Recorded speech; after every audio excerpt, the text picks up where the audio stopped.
Hey, what's going on, y'all? Back with another one. Back with another one. Yeah, this recorder is trash. Try to fuck up my internet connection. I don't like that shit.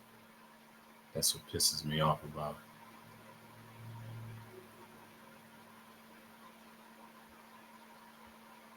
it. Okay. Okay. Let me see something for a minute. Okay. Okay. Okay. We in it. Okay. Good. Good. Good. Good. Good. All right. Let's start with um the Australians and Polynesians, but we're talking about Hawaii because this section right here is kind of long. Let me get adjusted real quick. Let me get adjusted real quick. We ain't gonna talk too much longer because my sinus is fucking with me. Don't like that.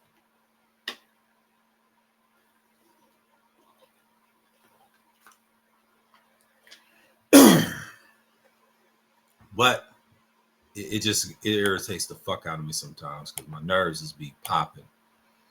That's how it is. I can't stand this shit. Okay, United States, the Declaration of Rights of Indigenous Peoples, UNDRIP, they would say in part article, the indigenous individuals have the right to live physically, mentally, integrity, liberty, and security of person.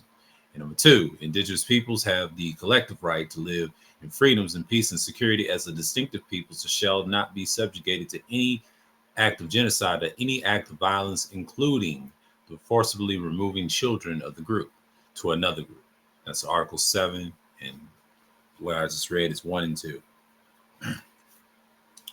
It says, note in the blue, was adopted by the General Assembly on Thursday, 13th September 2007 by the majority of 144 states in favor with the 4 votes against those were against Australia, Canada, New Zealand, and the United States, all of which have had institutionally committed those very crimes against indigenous people since the arrival of the albino people. They said the so-called white people were albino, but that's what he would say. Those peoples, right? That's the history of Hawaii. So you know how it goes. We'll get to that in a minute. I just want to talk about this a little bit, but not too much. Time constraints and shit like that. You know, I'm trying to keep it to a minimum. So, you know, I got a lot of bullshit in the background. So, you know, y'all bear with me because keep it crisp and clean because you know how people go. A lot of bullshit in my way. Ain't got time for that. Not this year, not ever. So we gotta stop. We gotta stop. You know, minimal distractions as possible as I can. Okay, and I'll mute this to the background. No distractions. Okay. Wiki, the earliest habitation support by the archaeological evidence of the dates of the early as 300 CE, probably by the Polynesian settlers from the Marquise Islands, but followed by the second wave of the migration from the Ratia and Bora Bora, Ratia and Bora Bora in the 11th century. There's a great deal of the debate regarding the actual date of the discovery of the habitation. Some archaeologists and historians believe that the early settlement from the Marquises and the later wave of the immigrants from Tahiti circa 1000 CE, but the introduce of a new line of high chief of the Kapu system, to the practice of the human sacrifice and the building of the Heiau, and this later immigration of detail in Hawaii mythology and the Molodo and about Paipo or something like this, Pio, right? And other authors argued that there is no archaeological or linguistic evidence for the later influx of the Tahitian settlers, but the Paiho must be regarded as a myth. But regardless of the question, the Paiho historians agreed that the history of the islands was marked by a slow but steady growth in population size in these chiefdoms, which grew into the encompass of the whole islands of the local chiefs and called and all ruled in their settlements and launched was extended their way in a way to defend their communities and predatory rivals. Ancient Hawaii was caste-based society, such much like that of the Hindus in India, which is true. There's some truth to that.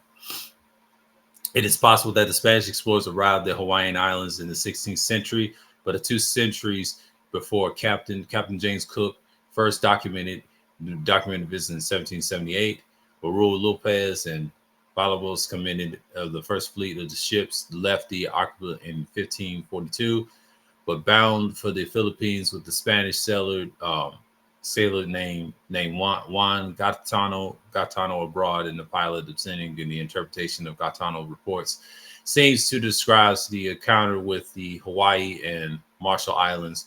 If the crew had indeed spotted Hawaii, and Gaetano would have been the first European to see the islands. But some scholars have dismissed these claims due to the lack of credibility. However, Spanish archives contain the chart that depicts the island and the latitude of Hawaii, but with the longitude with the degrees east of the island. In the manuscript, the island of Maui is named La Desecradia or something like that. La Desecradia? Yeah, La Desecradia. And unfortunate island, what happens to be Hawaii Island, is named La Mesa. Yeah, La Mesa Island, resembling the Kahalawi or Lani or Malaki, and the name of Los Mineros or monks, they would say. Los Mones or monks, they would say, right? For those that have centuries of Spanish and Gallias and crossed the Pacific, also routes passed through the Hawaii on their way into all the way to the Manila. But the exact route was kept secret to protect the Spanish trade monopoly against the competing powers. But the 1778, the arrival of the British explorer James Cook, was Hawaii's first documented contact with the European explorers. Cook named the island Sandwich Islands, in honor of his sponsor of John Montego, the fourth Earl Sandwich. But he published the island's location to render the native and name of Auahi, but is spilling lives in Aui County and Idaho after the Hawaiian members of the trapping party missing the area. But Cook visited in the island twice upon departure during the second visit in 1779, but quarrel ensued after the Cook took the temple and then fencing and the firewood, and the minor chief, his men took the ship and boat. But Cook abducted the king of the Big Island of Hawaii, Kala Ampui or something like that, and held him for ransom. Boarded his ship and to return Cook's boat. But the tactic that they worked for Cook, Tahiti, and other islands, and Kali, right? I'm gonna call him Kali for now on. Supports fought back in killing Cook and four Marines as Cook's party retreated in their ship on the beach. But after Cook's visit, the publication of several books relating to his voyage, the Hawaii Islands received the European visit explorers, trades, and eventually the whalers who have found the islands into a convenient harbor and source of the supplies. But the early Britain influence can be seen in the design of the flag of Hawaii, which bears the British Union Jack in the top left corner. There's some truth to that. I talked about this on a live stream about Hawaii and the Polynesians already. You can find this in the Dark History playlist, and you can find that. And there goes this guy right here, James Cook, right? They're attacking him, defeated him, right? And it's a painting depicting Captain James Cook right here, right? And then the Hawaiians and, defeating the German painting. This is like 1733 and all this other stuff. So pretty much the same. Got a lot of bullshit in the background, so don't be surprised what's going on.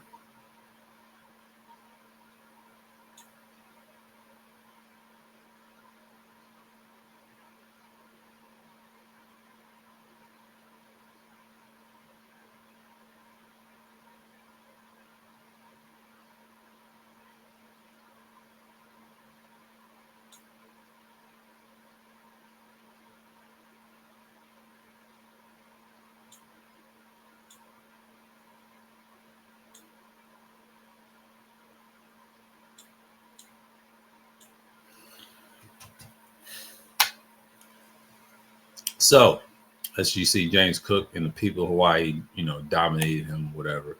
So they have this stuff right here. So we get this right here, inclusion. Okay, Japanese, and then there. Okay, this woman right here, the 100th anniversary of Queen Let. Okay, and that's what we got right here. The Japanese right here, the plantation, old, and all that. Okay, now we're getting further into it.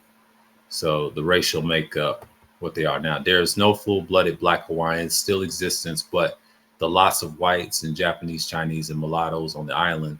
So these are what was passed as Native and Hawaiians today. Okay.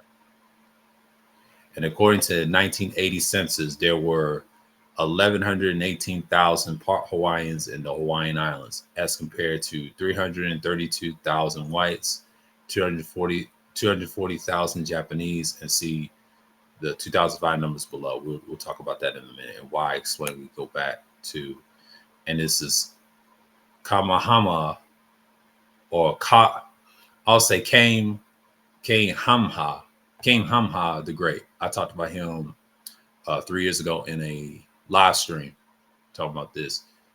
Hong Kong King Kame, right? The first, right? Called Kame the Great, right? He's also known, according to legend, there was a bright star to the sky. He was born this way, made highly in common, which had visible in 1758. But believing that the star pointed in the birth of the fearsome conqueror and the chief of Alapape, and tried to have the baby killed.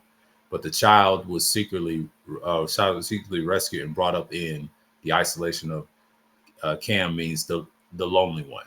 As an adult, Cam became chief of the northern half of the island of Hawaii, but eventually he brought the entire island under his reign.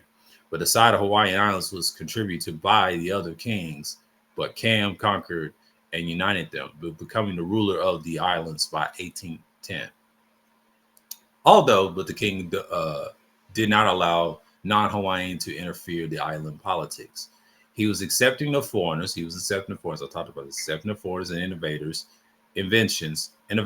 right? Innovations such as muskets, nails during his reign in Hawaii, becoming the important center of the fur and the sandalwood trades. But the pineapples were first brought to Hawaii from Spain in 1813. But the coffee was first planted in the islands of 1818.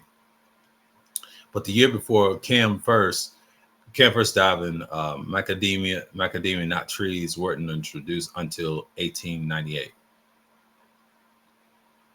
Yeah, macadamia, but not trees, but weren't introduced until 1892.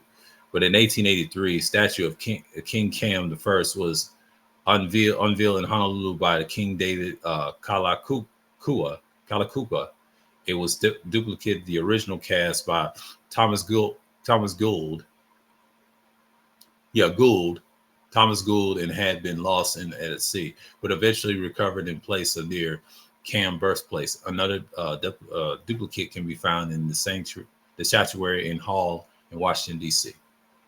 See, there he goes right here. This is the guy they're talking about that ruled. This guy in this picture, the first, 1810, 1819, that's his rule in Hawaii at the time. And this will be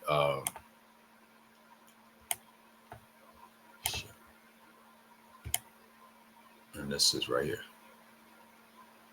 So picture stands in front of the Aloha today, home of the Hawaii State Supreme Court in Honolulu, but the statue had its origins in 1878 when Walter M. Gibson, the member of the Hawaiian government at the island. Yes, I talked about this like that. Okay, David. That's the statue, right?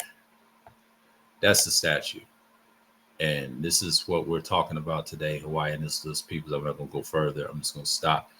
And let me cut out for a minute. Let me put myself on the big screen. And it's 14 minutes in, and it ain't a long read. I'm just going to skim through. We're not going to read a whole lot of this. We show you the pictures. Those are the Hawaiian pictures looked at in the past. And we're going to skip the ones with women dancing, because I don't know, YouTube don't allow certain things, But I could do that on a separate live stream or a guest live stream, talk about Hawaii further. I talked about this already on a playlist.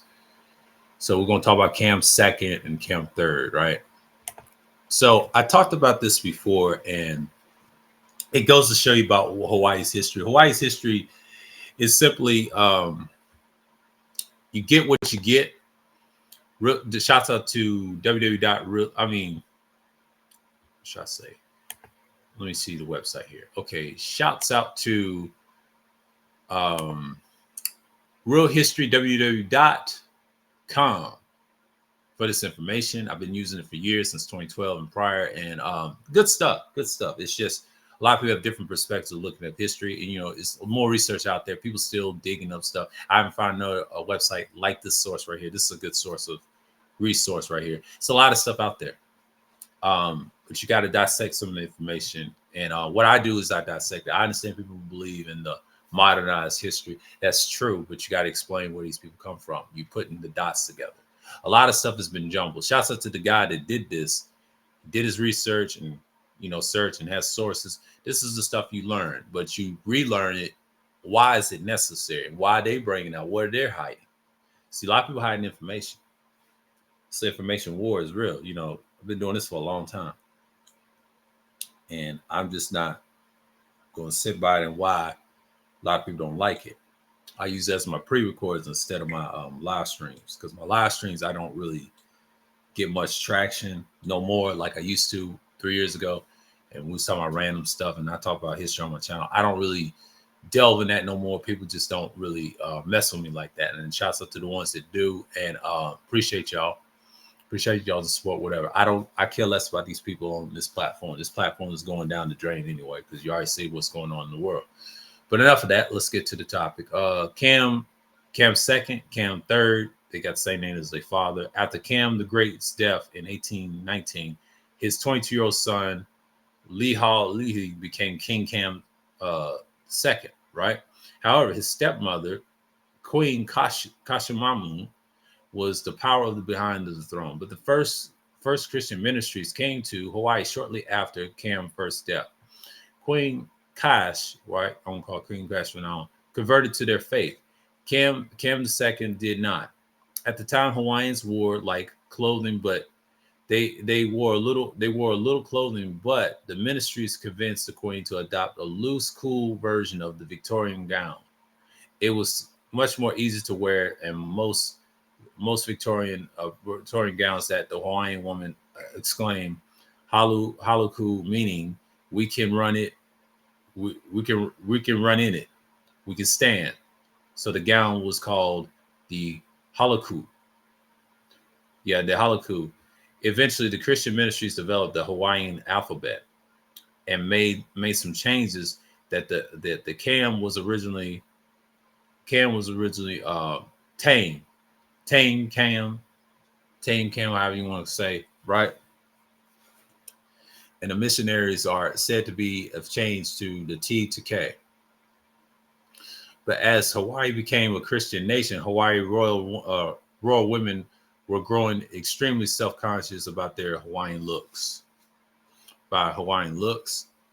And they were uncomfortable with the dark skin and broad features and rescuing bodies, which their mothers and grandmothers have been so much at home. This is a very physical manifestation. Was a rude and constant reminder of the fact that no matter how westernized or no matter they might be, they will always be the first and furthermost as a Hawaiian squaw. By the close of the 19th century, royal women were going into two different directions and represent their looks. Thus, the intermarriage between the two races began. That's when interracial marriages became a thing in the 19th. This is where it all started. Some of it in cultures, you start seeing that, and that's been going on forever. And in the modern century, what we got today now. In 1824, by visiting Hawaii, Lehi, or should I say Cam II, and members of his party came down the masteries of Hawaii and has no immunity. But Lehi's favorite, whose wife died, known as Cam II, right? Heartbroken, and Cam also died, but their bodies were returned to Hawaii for burial in 1825. And brother of his, right, Kalupie, Lehi, died in 1826. who still a child, became Cam III, right? Queen Kamu, should I say Queen Ka, served as Cam III's regarded until his death in 1832, but she also was strong in coming a ruler under her influence. But Cam III became the Christian and banned traditional Hawaiian beliefs and practices such as hulua. But 1839, Hawaii's third and guaranteed religion freedom to the people of Hawaii. He was also responsible for transforming the kingdom into the modern constitutional monarchy. But in 1840, the Constitution gave male citizens the vote and established a representative legislature. By 1843, France, England, and the United States have recognized Hawaii as an independent nation. By now, Hawaii was a center of the whaling industry, commercially sugarcane production became in Hawaii in 1835 and became especially important in the economy after the whaling decline in 1860s. Hawaii's prosperity made it desirable to both Americans and Europeans. Cam III and offered the place in his islands and Queen Victoria's protection, the utilitarian culture that they push over there now. But the refusal of the political reasons in 1840s, Americans tried annex Hawaii, but Cam III thwart this effort. So yeah, you see the people, Cam IV, Cam V, talking about his nephew. It goes on and on, tradition, Hawaii, and all this other stuff. So, we're not going to read most of that. I already talked about it in live stream, you can see, and this is what the culture looked like. Grass in 1883, that's in Hawaii. You got the people here, and then you see a Japanese, Chinese culture in Hawaii. It's a mixed culture. And if you look at modern day Hawaii, you see the church, made shall be one in Christ, of course. And it is what it is, man. Like, you see this stuff, and then the rules of Hawaii. Cam, the rules of Hawaii. Here's the rules of Hawaii. Cam first, 1810 to 1819. Cam second, 1819 to 1824. Didn't last long. And 1825 to 1854, a long rule for the third one. Cam, and you got King Cam the fourth, 1854 to 1863, and Kalakua, 1874 to 1891, and then Queen, known as what she is, Lily, 1891 to 1970. That's the rules of Hawaii at the time. It's probably changed now since then. 1898, Hawaii was finally annexed by the United States. In 1900, it became the U.S. territory. It became the U.S. territory. It was annexed, and it became U.S. territory in 1900. On August 21, 1959, it became the 50th American state. It was the 50th state of the United States. 49 was Alaska and the 50th state, and this is in 1959. Prior to that, it was annexed as a U.S. territory, like you see today. Now, Hawaii is part of the United States as well. Not Hawaii, Puerto Rico is part of the United States as well. That's what they got now.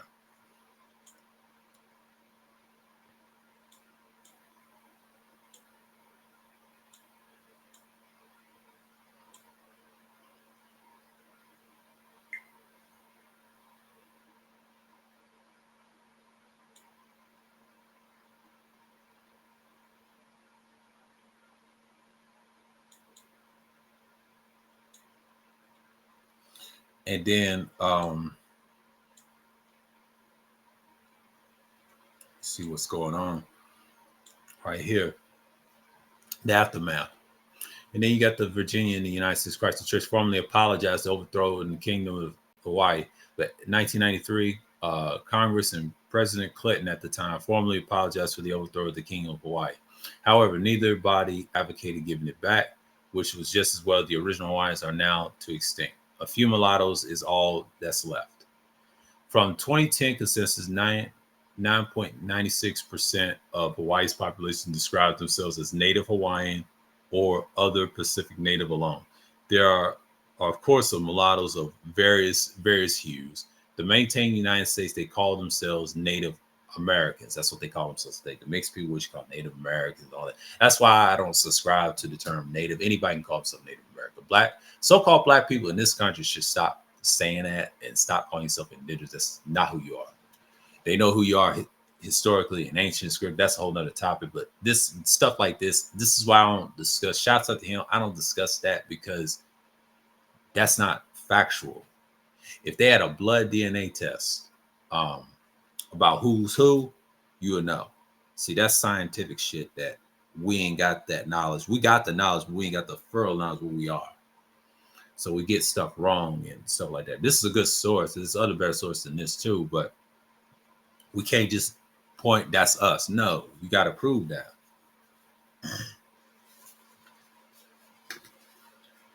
They ain't the only ones with paperwork, but y'all get caught up in the lies and stuff like that. But shouts to this guy. This ain't no lie, but this happens all the time. You know, that's what these people are, and that's the source that we got. Ain't a lot, and it's a lot of quadroons. Eighth of quadroon, America's the quadroon, sufficient quality is Native American. That's what you got today. It's a lot of mess. You don't know who's who. You know what I'm saying? That's why these countries I don't really touch. It is what it is. And click here for the full document. Yeah, this is what you got today. This is the modernized people of the day. That's the problem. The population by race, black country, albinos, and all this other stuff, pure blood and all this.